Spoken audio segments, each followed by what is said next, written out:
Public Housing Program, LIPH. And we administer that program, and we administer a Housing Choice Voucher Program, which is also known as Section 8 vouchers.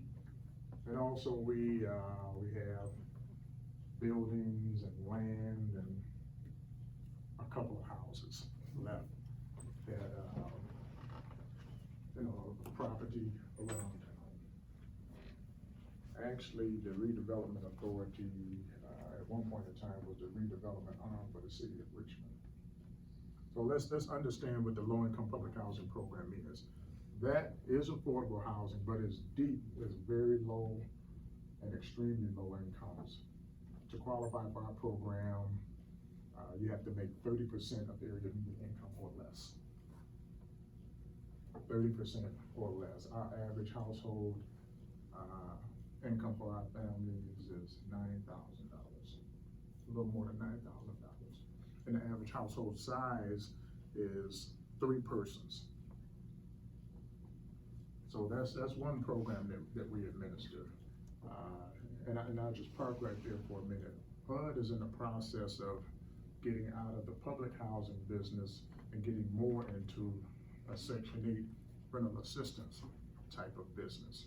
And what that means is they understand that owning the assets, there's a multi-billion-dollar backlog of public housing disrepair across the country.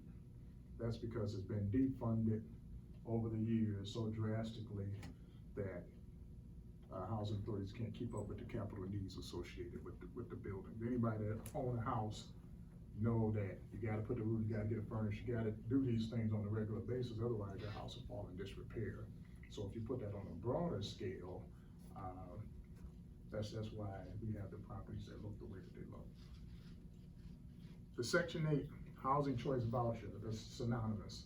HUD started calling it a Housing Choice Voucher Program to try to get away from the stigma around the terminology referred to as Section 8. And what that is a similar program, but we don't own the asset.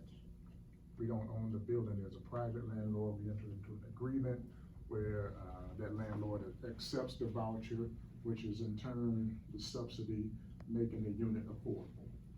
The check that we cut on a monthly basis is the subsidy that makes the unit affordable. It's a much more attractive option because you can go out into the broad marketplace for landlords that will accept them, and oftentimes people live in a single-family home, or just have a lot more options available to them.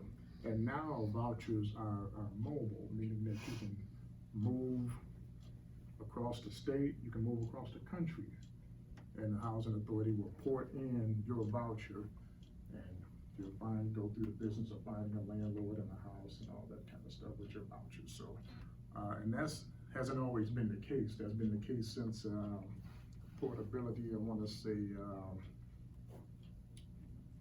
late 90s.